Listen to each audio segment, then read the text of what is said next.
અમિત ખૂટ કેસમાં આજે પરિવારે મૃતદેહ સ્વીકાર કર્યો છે। પોલીસે જે વિશ્વાસ અપાવ્યો છે, જે ખાતરી આપી છે કાર્યવાહીમાં, તેના સંદર્ભમાં આ મૃતદેહ સ્વીકાર કરવામાં આવ્યો હોવાની વિગતો સામે આવી રહી છે। ત્યારે આ મામલાના સંદર્ભમાં ગોંડલના પાટીદાર સમાજના આગેવાન ગોવિંદ સાગપરિયાનું વધુ એક નિવેદન સામે આવ્યું છે। જે નિવેદનને લઈને તેઓ અનિરુદ્ધસિંહ જાડેજા ઉપર બરોબરના રોષે ભરાયા છે। શું વાત કરી રહ્યા છે તેઓ વિગતે વાત કરીએ। વૈષ્ણવજન તો તેને કહીએ જે પીડ પરાઈ જાનાને રે। નમસ્કાર દર્શક મિત્રો, નવજન ન્યૂઝમાં આપનું સ્વાગત છે। હું છું ફૈઝાન।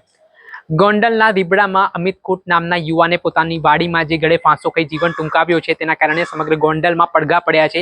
2 દિવસથી લોકો છે તેમની સતત નજર ગોંડલ ઉપર જોવા મળી રહી છે, કેમ કે આ ઘટનાક્રમમાં નવા પ્રકરણો ખુલી રહ્યા છે। અને ગઈકાલે જે રીતે આ પ્રકરણમાં અનિરુદ્ધસિંહ જાડેજાનું નામ સામે આવ્યું, તેમના પુત્ર રાજદીપસિંહ રીબડાનું પણ નામ સામે આવ્યું। આ મામલાના સંદર્ભમાં ગોંડલ તાલુકા પોલીસ સ્ટેશન ખાતે અનિરુદ્ધસિંહ જાડેજા અને તેમના પુત્ર રાજદીપસિંહ જાડેજા સામે ફરિયાદ પણ નોંધાઈ છે। ગુનો દાખલ થયા બાદ હાલ પિતા પુત્ર ભૂગર્ભમાં ઉતરી ગયા છે। ત્યારે આ સંદર્ભમાં છેલ્લા 16 કલાકથી વધારે સમય છે તે અમિત ખૂટના પરિવારોએ મૃતદેહ સ્વીકારવાનો ઇનકાર કર્યો હતો અને તેમની એક જ માંગણી હતી કે જ્યાં સુધી આરોપીઓની ધરપકડ કરવામાં નહીં આવે ત્યાં સુધી તેઓ મૃતદેહ નહીં સ્વીકારે। ત્યારે મામલાને લઈને મહત્વના સમાચાર મળી રહ્યા છે અને હવે પોલીસે જે ખાતરી આપી છે, નિષ્પક્ષ તપાસની જે વાત કરી છે, તેને લઈને અમિત ખૂટનો પરિવાર માની ચૂક્યો છે અને તેમના મૃતદેહ સ્વીકારવાની વાત કરી છે। આ વચ્ચે ફરી એકવાર ગોંડલના પાટીદાર સમાજના આગેવાન ગોવિંદ સાગપરિયાનું નિવેદન સામે આવ્યું છે। તેઓ શું કહી રહ્યા છે તે સાંભળો।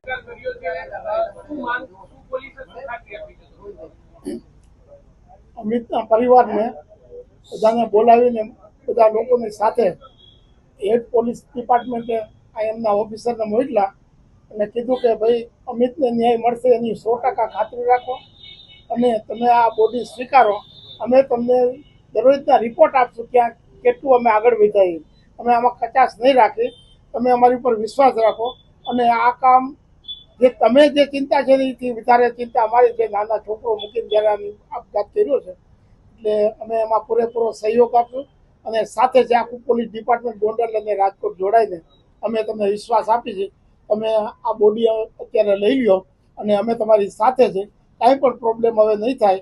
અને જે અમારે તપાસ કરીને એફઆઈઆરમાં જેટલા નામ છે ને એને અમે કોઈ હિસાબે છોડવાના નથી, ગમે એ સ્થિતિ ઊંધા ચીતા થાય અમે એને પહોંચી વળશું એટલો વિશ્વાસ રાખો। એ 50-100 જણા જે હતા એના ટીમમાં એના બધા અત્યારે એમ કીધું એટલે બોડી પરિવારે સ્વીકારી છે અને એની 5 વાગે એની સ્મશાન યાત્રા રીબડાથી નીકળવાની છે અને આજુબાજુના બધા ગામના માણસો એ સ્મશાન યાત્રામાં જોડાવાના છે। એટલે આ રીતે ડિપાર્ટમેન્ટ આને વાત થઈ છે।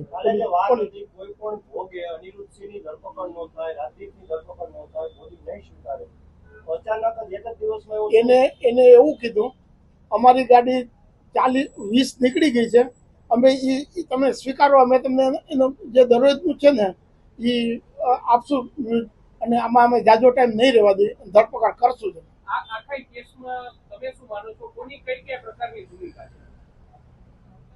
આમાં આખી ભૂમિકા છે ને, આખી ભૂમિકા ટોટલી આ જે કેસ આખો ઉભો થયો છે એ આખી અનુરૂધ એને કાંઈ પણ મુદ્દો એને લાગે કે આપણે ધાર્યું નથી થતું એટલે એ માણસ ઉપર કઈ રીતે એટેક કરવો ને એ બુદ્ધિથી ક્રાઇમમાં આપણા આખા ઇન્ડિયામાં એના જેટલું ક્રાઇમ જે સમજવાળું કોઈ નહીં હોય, એ 15-18 વર્ષ જેલમાં રહીએ ને એ ક્રાઇમના એક પોઈન્ટ જાણી ગયા, બુદ્ધિથી ન જ મારવાનું કામ। હજી ટેપમાં કેસમાં મુદ્દો એવો છે કે આ છોકરી આની પહેલા સંજય પંડિત વકીલ હતા, એ અનુરૂધને ખૂબ લખતા જેલમાં પુરાવા માટે, દરરોજ એટલું બધું બોલતા મીડિયામાં અને એને પુરાવી જ દેવો, એ પુરાઈ જેવી સ્થિતિ હતી એટલે હની ટેપ આ છોકરીને લીધે એને કર્યું અને એને એ કેસ પાછો ખેંચવો પડ્યો અને જેલમાં જવું પડ્યું। એ 3 જણા થઈને આ છોકરીનો ઘણી જગ્યાએ ઉપયોગ કરે।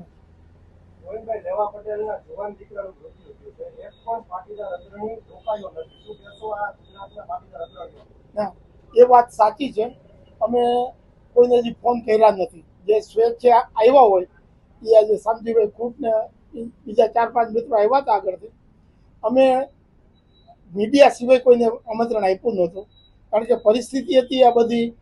જ્યારે ખોડલધામના નરેશ પટેલ છે એને આખી ખબર છે 3 વર્ષથી આ માથાકૂટ હાલે છે અને છોકરા 40-50 ત્યાં ગયા હતા કે અમને કંઈક મદદ કરો, એ કે કરશું પણ છોકરાઓને મદદ ન મળી એટલે આ એને એક્શન લેવું પડ્યું. આવતીકાલે રીબડાના સમર્થનમાં એટલે અનિરુદ્ધસિંહના સમર્થનમાં પણ એક રેલીનું આયોજન છે. આને કઈ રીતે? એ મને ખ્યાલ નથી કઈ રીતે એ લોકો ગોઠવ્યું છે. એ પણ આ રેલી થવાની છે સમર્થનમાં, તો આ જે થવાની હશે તો મને એનો આઈડિયા નથી. એ થશે તો આમે અહીંયા થશે. પેલું આપણે સાંભળ્યા હતા ગોવિંદ સાગપરિયા, તેઓ અનિરુદ્ધસિંહ જાડેજાને આ ઘટના પાછળ જવાબદાર માની રહ્યા છે. તેમના ગંભીર આરોપ સામે આવી રહ્યા છે અને જે ક્રિમિનોલોજી ભૂતકાળમાં અનિરુદ્ધસિંહ જાડેજા ધરાવે છે તે બાબતને લઈને પણ તેઓ ગંભીર આરોપ કરતા જોવા મળી રહ્યા છે. ત્યારે આ મામલા સંદર્ભે પોલીસે પણ તપાસ ચક્ર ગતિમાન કર્યા છે. ત્યારે હવે પોલીસ તપાસમાં આગામી દિવસોમાં શું ચોંકાવનારા ખુલાસા થાય છે અને જે પીડિત પરિવારની માંગ છે તે માંગ મુજબ પોલીસ હવે આગળ કાર્યવાહી કરે છે કે કેમ તે જોવું રહ્યું. દર્શક મિત્રો, નવજીવન ન્યૂઝને આપ લાઈક કરી લો, સબસ્ક્રાઇબ કરી લો અને શેર કરવાનું ભૂલતા નહીં. વૈષ્ણવજન તો તેને કહીએ જે પીડ પરા